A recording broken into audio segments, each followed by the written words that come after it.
dónde queda todo este movimiento. Javier Revuelta, senior principal en AFRI. Muy buenos días en este caso. Muy buenos días. Javier, realizabas un informe hace nada sobre un poco el rol, el papel del petróleo en la economía, y la pregunta un poco que nos hacemos es si sigue tirando del mundo, porque desde las autoridades, ¿no?, insisten en poner el foco en que hay que dejar de utilizar tanto petróleo, hay que apostar más por energías renovables, pero tú recopilabas información y decías, ojo, porque en realidad el petróleo sigue tirando mucho de la economía. Bueno, absolutamente. La economía sigue dependiendo al 100% del petróleo en la medida en la que, por ejemplo, todo se transporta y prácticamente el 100% o el 90 y largos por ciento del transporte lo mueve el petróleo. Entonces, tiene muy mal sustitutivo en algo que genera la globalización mundial, el que tengamos cosas baratas que vienen de China o que la alimentación, ¿no?, el grano, pues de Ucrania, ya se ha visto el daño que causa. Cuando una región que produce algo barato para el resto del mundo, sea bienes de consumo, ya sea alimentación, deja de poder viajar fácilmente, se pierde poder adquisitivo en muchas zonas, ¿no?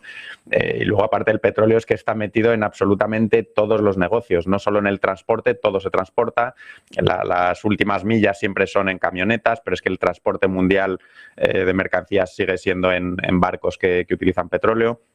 Está metido absolutamente en todo, incluso la transición energética de la que hablamos nosotros mismos, la que el actual analista energético, va a seguir consumiendo petróleo, porque ahora, para que os hagáis una idea, se estima que del orden de 10% de la minería mundial, 10% del consumo energético mundial va a la minería mundial, ¿no? Y ahora mismo la transición energética va mucho de tratar de salirse del petróleo en favor de renovables y transporte eléctrico, es decir, minería.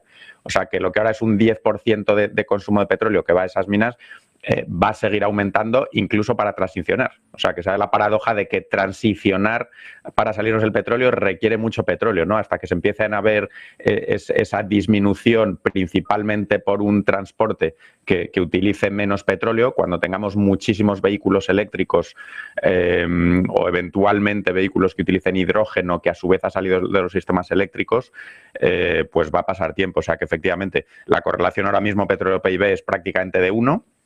Y a día de hoy no hay crecimiento económico en el mundo sin crecimiento del consumo y, por tanto, de la producción de petróleo. ¿Por qué todavía no podemos vivir sin el petróleo? O bueno, reformulando la pregunta, ¿vamos a poder hacerlo en algún momento en el futuro? Porque sí que se habla de tener más peso en renovables, pero no sé si realmente vamos a poder dejar de depender de petróleo en algún momento. Claro, es que las renovables, yo creo que mucha gente tiene una idea un poco equivocada de que ya son una parte muy grande de nuestro consumo energético, pero lo decía yo en este post, para que os hagáis una idea, la energía eólica y solar, de las que tanto se habla ahora y que se están desarrollando a niveles muy fuertes, pero fíjate que esos niveles muy fuertes hacen que el año pasado lo que hemos cruzado es 12% de la energía eléctrica mundial se produce con energía eólica y solar, 12%, pero es que la energía eléctrica a su vez es más o menos la cuarta parte o incluso menos del consumo energético mundial. Es decir, que la eólica y la solar representan apenas 3% de toda la energía que consume el mundo para producir ese PIB mundial. Es decir, que incluso si lo que hemos producido en eólica y solar lo duplicamos, estaríamos hablando de que pasaríamos al 6%. Hemos tardado, pues, por decir algo, 25 o 30 años en construir este 3% de energía eólica y solar, ¿no? Entonces, eso sumado a que las renovables, por mucho que tengamos muchas renovables, van a seguir contribuyendo a los sistemas eléctricos, pero ya digo que el sistema eléctrico en la mayoría de países y en España también representa el orden de la cuarta parte o menos del consumo de energía. Los otros 3/4 es petróleo y gas, básicamente para transportar y para calentar. Transportar mercancías o personas y calentar hogares o calentar procesos productivos, ¿no? La industria en todos los países consume muchísimo calor para procesos productivos y eso es básicamente gas. Entonces, por mucho que metamos muchas renovables en los sistemas eléctricos, lo que tenemos es que transformar esos 3/4 de consumos de energía que a día de hoy no utilizan electricidad, como principalmente el transporte y el gas para calentar, necesitamos básicamente entre 20 y 30 años para transformar la fuente de consumo energético, por ejemplo, que los vehículos en lugar de consumir gasolina consuman electricidad. Pero claro, eso es cambiar toda una industria, es producir toda una serie de vehículos nuevos y eso no se hace en 5 años ni en 10, eso se hace en 20 o en 30, ¿no? Entonces, lo que apuntaba también es distintos escenarios de la evolución esperada de consumo de petróleo. Los más realistas, yo no he visto ninguno que piense que es posible un decrecimiento del petróleo, del consumo y por tanto producción de petróleo, antes de principios de los años 2030. Hay escenarios en los que una evolución al transporte eléctrico pudiera acelerar un poquito esto, pero siendo realistas, muy difícil que el petróleo no vaya a seguir subiendo, como mínimo 10 años, más bien entre 10 y 20, en función de la adopción de vehículos eléctricos, las políticas que se pongan en marcha para tratar de salirse del petróleo, no solo con tecnología sustitutiva, sino yo hablo mucho también de tratar de meter en juego cambios de hábitos, ¿no? El tratar de convencer a la gente de que viajemos un poquito menos lejos, es un ejemplo de una manera de consumir menos, ¿no? No solo pedirle a la tecnología que haga el trabajo por nosotros, sino que tratemos las personas de consumir un poquito menos. Pero respondiendo a tu pregunta, menos de 10 o 15 años no veremos un pico del petróleo, no lo creo.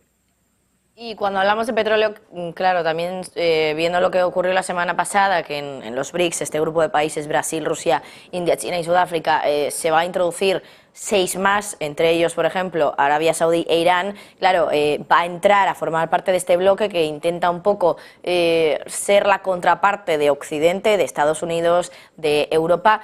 Claro, entran dos potencias muy petroleras, que producen una parte muy importante de todo el petróleo que tenemos en el mundo. ¿Qué puede suponer esto? Que los BRICS ahora vayan a controlar tanto peso, tanta proporción del mundo petrolero.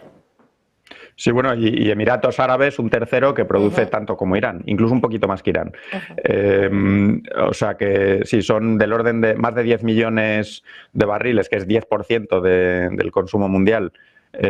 Solo Arabia Saudí y otros 3 y pico Irán y Emiratos Árabes. Es decir, son cantidades efectivamente muy grandes. Sí, yo creo que estos países realmente más que entrar activamente, digamos, a jugar el rol que están jugando los países de la OPEP de tratar de controlar producción y controlar directamente el precio del petróleo, que bueno, tendrán conversaciones, ¿no? Parece bastante lógico. Pero yo creo que mucho de lo que pretenden es salirse un poco del dólar, más que controlar el petróleo. Es mi impresión, un poco por lo que leo. Digamos que si mucho de este comercio entre todos estos países consiguen que no se hagan en dólares, se habla un poco de los beneficios para estos países, pues de transacciones más baratas y de necesitar menos reservas de bonos americanos. Algunos países ya han empezado a reducir su cantidad de bonos americanos. Luego, sí, lo que tratan es, digamos, hablan abiertamente, ¿no? Lo dicen de manera más fina, el tratar de dar más oportunidades y un comercio más justo a los países del sur. Bueno, claramente van a tener más poder a la hora de negociar, sobre todo el comercio, yo creo que más que el petróleo. Es lo que buscan, pues eso, tener un rol más importante en la economía mundial y ciertamente representando desde el año 2024 más de 30% del PIB mundial, pues sí que parece que bueno, es una organización que sí que va a tratar y probablemente consiga cambiar un poquito el orden mundial, como mínimo por ese efecto sobre la reducción del uso del dólar. Pues Javier Revuelta, senior principal en AFRI, muchísimas gracias como siempre por estar aquí con nosotros y por atender la llamada de Negocios Televisión. Un placer, gracias. Igualmente, un placer, hasta luego. Bueno, y mientras tanto, por cierto, hablando de